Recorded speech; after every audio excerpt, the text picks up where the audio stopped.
الله الرحمن الرحيم الحمد لله رب العالمين له النعمة وله الفضل وله الثناء الحسن وصلوات الله البر الرحيم والملائكة المقربين على سيدنا محمد أشرف المرسلين وحبيب رب العالمين وعلى جميع إخوانه النبيين اللهم علمنا ما جهلنا وذكرنا ما نسينا وانفعنا بما علمتنا وزدنا علما وإنا نعوذ بك من حال أهل النار اللهم وفقنا لما تحبه وترضى وارزقنا الإخلاص لوجهك الكريم اللهم لا سهل إلا ما جعلته سهلا وأنت يا حي يا قيوم تجعل الحزن إذا شئت سهلا اللهم أعنا على ذكرك وشكرك وطاعتك وحسن عبادتك فإنه لا حول ولا قوة إلا بك يا الله يا رحمن يا ذا الجلال والإكرام آمين أما بعد الله تبارك وتعالى dit dans le Coran honoré وَتَعَاوَنُوا عَلَى الْبِرِّ وَالتَّقْوَى وَلَا تَعَاوَنُوا عَلَى الْإِثْمِ وَالْعُدْوَانِ, c'est-à-dire et entraidez-vous pour les œuvres de bien et l'obéissance à Allah et ne vous entraidez pas pour le péché et la désobéissance à Allah. D'accord, c'est-à-dire et entraidez-vous pour les œuvres de bien et l'obéissance à Allah et ne vous entraidez pas pour le péché et la désobéissance à Dieu. Donc on met l'intention, Inch'Allah, d'appliquer cette ayah honorée, de s'entraider dans la piété que le fait d'accomplir les obligations et d'éviter les interdits, et on fait en cela une bonne intention par application de la parole du prophète sallallahu alayhi wa sallam, innamal a'malu binniyat wa innama likulli imri'in ma nawa. C'est-à-dire, certes, les bonnes œuvres ne valent que par les intentions, et certes, chaque personne a pour elle ce pourquoi elle a fait l'intention. Elle dit quoi que le jeûne de Ramadan, il a été rendu obligatoire quand? Durant le mois de Sha'ban, mais la deuxième année de l'Hégire, d'accord? Et Dieu l'a rendu obligatoire avant le début de Ramadan pour que les musulmans apprennent les lois du jeûne avant de jeûner. Donc là également, on fait le cours du jeûne pendant le mois de Sha'ban, avant Ramadan, comme ça on a révisé, Inch'Allah, toutes les lois du jeûne avant de commencer le jeûne. Donc celui qui veut faire un acte d'adoration, c'est obligatoire qu'il apprenne comment on fait cet acte avant de le faire. Donc comme Dieu l'a dit, وَلَا تَقْفُ مَا لَيْسَ لَكَ بِهِ عِلْمٌ إِنَّ السَّمْعَ وَالْبَصَرَ وَالْفُؤَادَ كُلُّ أُولَئِكَ كَانَ عَنْهُ مَسْئُولًا. C'est-à-dire, ne t'engage pas dans ce que tu ne connais pas, certes l'ouïe l'a vu, et le cœur, surtout cela, la personne, elle sera interrogée.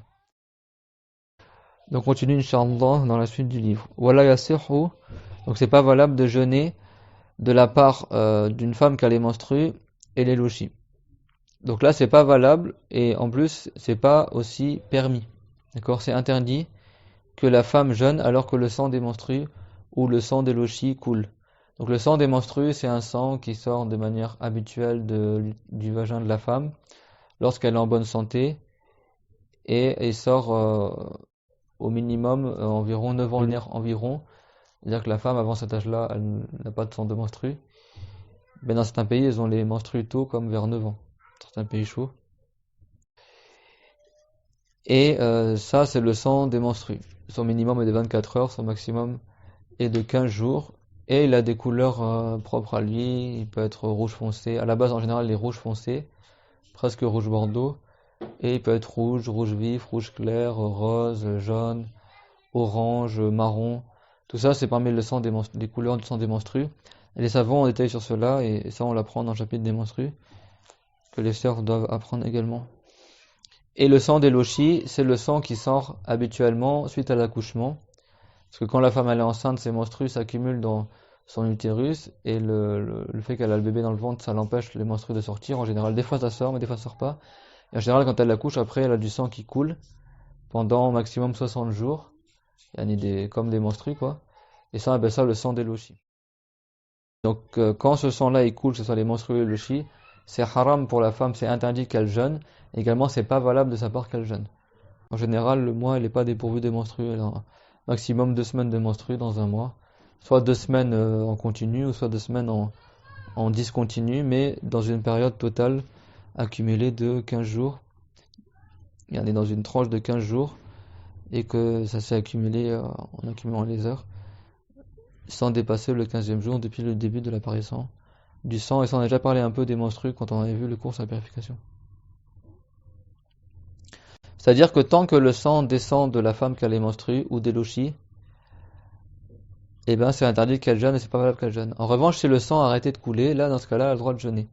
Par exemple, si une femme, son sang a arrêté de couler la nuit, et du coup elle a mis l'intention la nuit de jeûner demain pour le Ramadan, son jeûne est valable même si elle n'a pas encore fait le roussoul. C'est pas une obligation qu'elle fasse le roussoul avant de mettre l'intention de jeûner, parce que le jeûne ne nécessite pas d'être en état de pureté rituelle. Celui qui est junub, il peut jeûner aussi. Mais celles qu'elle est menstruée, elles ont un jugement spécifique, tout comme c'est rapporté dans le Bukhari et Muslim, que le prophète, sallallahu alayhi wa sallam, il a dit, alaysa al-mar'atu idha khadat la tusalli wa lam tasum. Alaysa idha khadat al-mar'atu lam tusalli wa lam tasum. Comme on a vu dans les cours de la purification, n'est-ce pas que la femme, lorsqu'elle est menstruée, elle ne jeûne pas et elle ne prie pas. Sauf que la différence entre la prière et le jeûne, elle ne devra pas rattraper les prières qu'elle a manquées à cause du jeûne. En revanche, les jours de jeûne devra le rattraper. Parce que les prières, ça se répète tous les jours, alors que le jeûne, ça se répète pas. Ce serait trop dur pour elle de rattraper les prières à chaque fois. Donc c'est la différence entre les deux. Les deux, ils n'ont pas le droit de prier ni de jeûner. Mais le jeûne, elle devra rattraper, alors que la prière, elle n'aura pas à rattraper. Cependant, c'est un devoir qu'elle fasse bien sûr la grande ablution, le roussoul, pour faire la prière. Mais pas pour que le jeûne soit valable. Alors bien sûr, si une femme, ses menstrues sont arrêtées en plein milieu de la journée, elle ne peut pas mettre l'intention de jeûner la même journée, parce que le jeûne c'est depuis l'aube jusqu'au le coucher du soleil, et il faut qu'elle mette l'intention la nuit, la veille, d'accord, la veille au soir. Donc là, on parle bien sûr d'une femme, par exemple, ses menstrues sont arrêtées en plein milieu de la nuit, et elle, durant la nuit, elle a mis l'intention de jeûner pour le lendemain, avant de faire le roussoul, ça c'est valable. Mais si c'est en plein milieu de la journée, c'est pas valable de jeûner des demi-journées. Ça compte pas comme un jeûne islamique. Donc si ses menstrues s'arrêtent en plein milieu de la journée, malgré ça, elle va pas jeûner ce qui reste de la journée. D'accord? Et quand on dit que c'est haram que la femme, quand elle est menstruée, elle jeûne, ça veut pas dire que c'est haram qu'elle ne mange pas. Ce qui est interdit, c'est qu'elle mette l'intention de jeûner, de faire le jeûne islamique. Mais si la femme, par exemple, parce qu'elle a pas envie d'être la seule à manger chez elle, parce que toute sa famille jeûne, son mari, ses enfants, tout ça, elle décide de pas manger de la journée pour après manger avec son mari le soir et sa famille, mais sans mettre l'intention de jeûner, c'est permis pour la femme qu'elle est menstruée. Ce qui est interdit, c'est qu'elle mette l'intention de faire l'acte d'adoration de jeûner à Ramadan. Mais si elle s'abstient de manger ou elle mange un tout petit peu juste pour avoir faim après le soir pour manger avec sa famille, là c'est pas interdit. Ça compte pas comme un vrai jeûne. Ça c'est pas interdit. Ce qui est interdit, c'est qu'elle mette l'intention de faire le jeûne obligatoire de Ramadan alors qu'elle a le sang des menstrues qui coule. Mais néanmoins, la femme qu'elle est menstruée et lochi devront rattraper les jours de jeûne qui n'ont pas jeûné pendant le Ramadan. Donc elle note, d'accord, les jours de jeûne qu'elles n'ont pas jeûné pendant le Ramadan, elles vont rattraper et elle note combien de jours elle n'a pas jeûné. Et ce rattrapage-là des jours de jeûne qu'elles ont manqué, il n'est pas obligatoire dans l'immédiat. C'est pas juste après le jour de l'Arid, parce que le jour de l'Arid, les 2 jours de l'Arid, on a le droit de jeûner, et également les 3 jours de At-Tashriq qui suivent l'Arid al-Adha sont interdits de jeûner. Il y a 5 jours en islam qui est interdit de jeûner. L'Arid al-Fitr, l'Arid al-Adha, les 3 jours de At-Tashriq qui suivent le jour d'Arid al-Adha. D'accord? Ça, c'est interdit de les jeûner. Parce que le prophète, dans le hadith, il a dit que Yawm al-Arid, dit c'est Ayam Aklin wa Shurb. C'est-à-dire que ce sont des jours où on mange et on boit. Donc il est interdit de les jeûner. Donc c'est pas un devoir que la femme, juste après le jour de l'Arid, elle rattrape directement les jours de jeûne qu'elle n'a pas jeûné. Parce que les menstrues, c'est une excuse. C'est bon, les menstrues, c'est une excuse. Elle a jusqu'à le Ramadan suivant, l'année suivante, pour rattraper ses jours.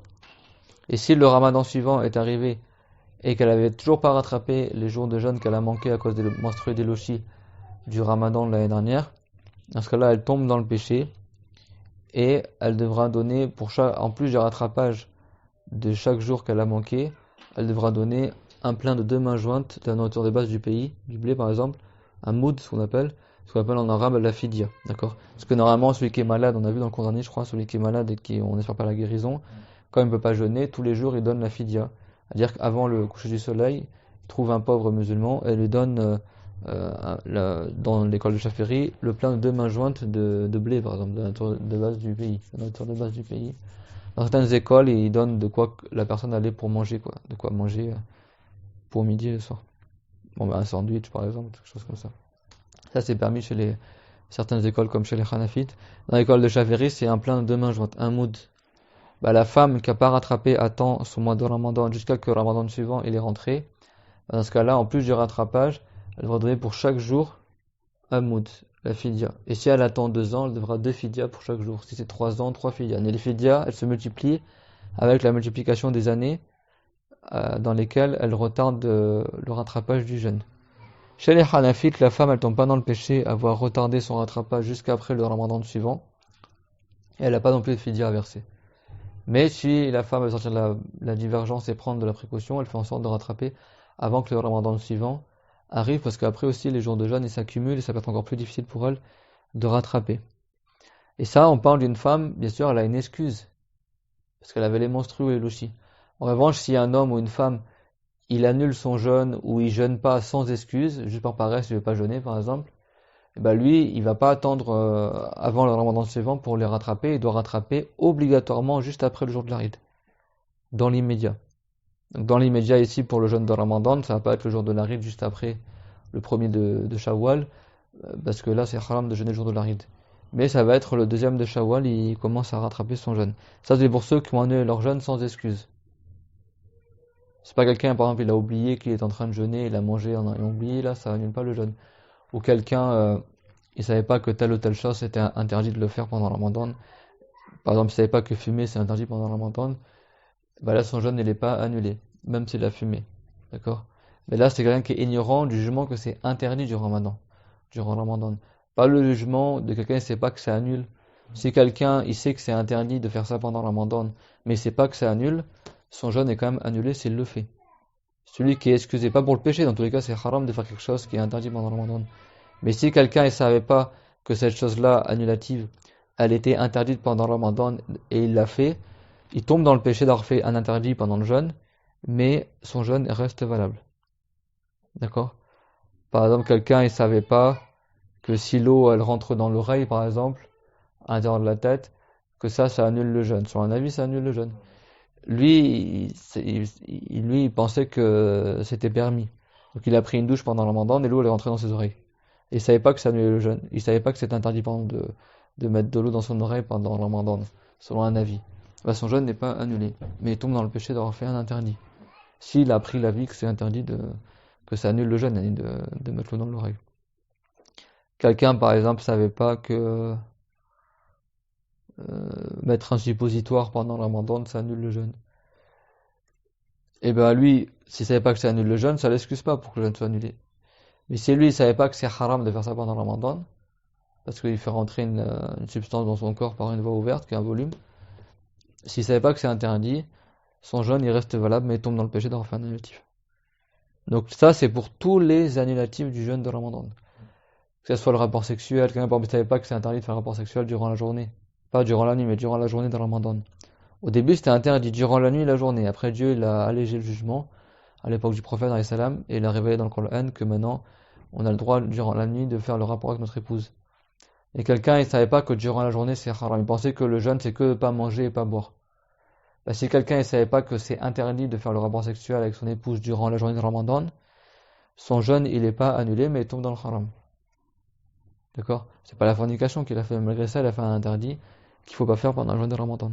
Ou quelqu'un, il savait pas que fumer une cigarette durant la journée pendant le Ramadan, ça annule le jeûne. On a dit, s'il sait pas que ça annule, ça, c'est pas une excuse. Mais lui, il savait pas que c'était haram. Pendant le Ramadan, son jeûne également, il est pas annulé, mais il tombe quand même dans le péché. Donc ça, c'est pour tous les annulatifs de Ramadan qu'on va voir plus tard, Inch'Allah. Ça n'annule que si la personne, elle savait que c'était interdit de faire ça pendant le Ramadan. Elle se rappelait qu'elle était en train de jeûner et elle a fait ça volontairement. C'est ces 3 conditions-là. Le fait de savoir que c'est interdit, le fait de se rappeler qu'on est en train de jeûner le Ramadan, et 3e condition, le fait d'avoir fait volontairement. Dans ces 3 cas de figure, ça annule. Mais si quelqu'un, par exemple, il a avalé quelque chose involontairement, ça annule pas à la base. Parce qu'il n'a pas fait volontairement. Si quelqu'un, par exemple, il a mangé, mais parce qu'il a oublié que c'était Ramadan, ça annule pas non plus. Et si quelqu'un, par exemple, il a fait, bon, en général, manger et boire, c'est connu chez d'évidence chez les musulmans, mais quelqu'un, il va pas ignorer que manger et boire, c'est interdit pendant le ramadan. Et par exemple, il a pas entendu que, par exemple, manger une cigarette ou prendre un médicament, ou par exemple, le médicament pour l'asthme, là, le Ventoline, il savait pas que c'est interdit d'utiliser ça durant la journée de ramadan, et donc il l'a fait, son jeûne n'est pas annulé. C'est bon? Alors pour les asthmatiques, maintenant ils font de la ventoline qui dure presque 24 heures. Après, si quelqu'un, lui, il est obligé de prendre sa ventoline toutes les heures, par exemple, ou toutes les 3 heures, bah dans ce cas-là, il jeûne pas. C'est-à-dire qu'il n'est pas capable de jeûner. Ça veut pas dire que dans ce cas-là, il va se nuire, il va exprès pas prendre son médicament pour pas annuler son jeûne durant la journée.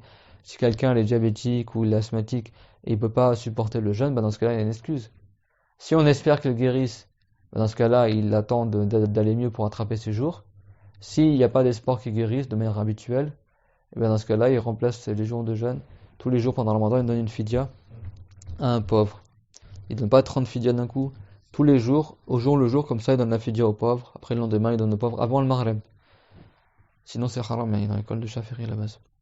Après, il y a plusieurs avis chez les savants, mais ça, c'est l'avis à la base qui est enseigné. C'est-à-dire qu'il doit se débrouiller pour donner la fidya avant le coucher du soleil pour chaque jour, à chaque fois. Chaque jour, il va voir le pauvre, donner la fidya. Dans certaines écoles, comme on a dit pendant l'école d'Abu Hanifa, il peut même donner de l'argent s'il a envie. Et au lieu de donner un moud, il donne par exemple 5 euros. Tous les jours, il donne 5 euros à un pauvre. Un pauvre musulman, bien sûr. Et ça, si quelqu'un il est pas capable de jeûner parce qu'il est trop âgé ou il a une maladie qu'on n'espère pas la guérison, et ben ça remplace son jour de jeûne. Du coup, il n'aura pas à rattraper parce que à la base, il n'est pas censé guérir de sa maladie. C'est bon. Donc également la femme qui a les menstrues, elle, comme on a dit, et ben si elle a manqué les jours de jeûne à cause de ses menstrues, elle a une excuse. Donc comme elle a une excuse, c'est pas un devoir qu'elle rattrape immédiatement. La règle c'est ça. Si quelqu'un rompt son jeûne sans excuse, il devra rattraper immédiatement. C'est-à-dire quoi immédiatement? Après le jour de la Rite. D'accord, le 2 de Shawwal. S'il a une excuse, dans ce cas-là, il a jusqu'à Ramadan suivant pour rattraper les jours de jeûne qu'il n'a pas jeûné. Donc là, on parle de ceux qui n'ont pas le droit de jeûner. Donc la femme qui a les menstrues, la femme qui a les louchis, et également la personne à qui ça nuit de jeûner, comme on a dit tout à l'heure.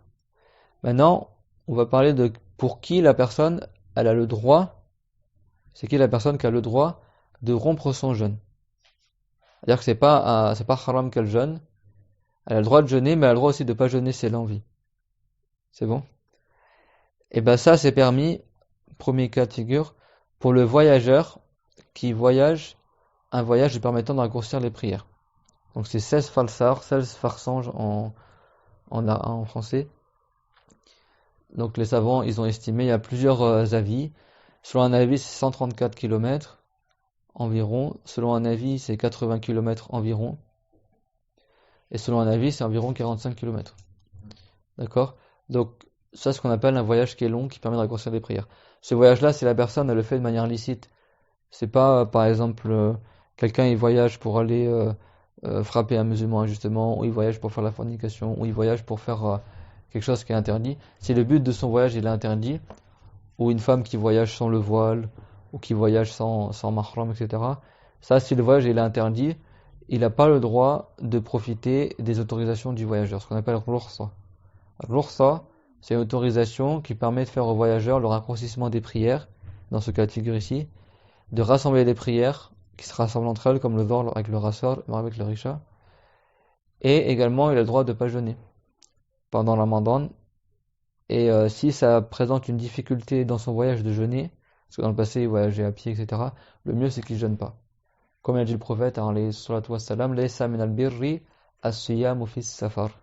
Laysa min al-birri as-siyamu fi safar. C'est-à-dire que ce n'est pas bien de jeûner durant le voyage.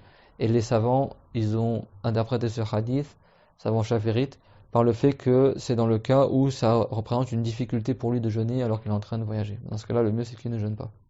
Mais si ça ne présente pas pour lui de difficulté de jeûner, dans ce cas-là, le mieux c'est qu'il jeûne.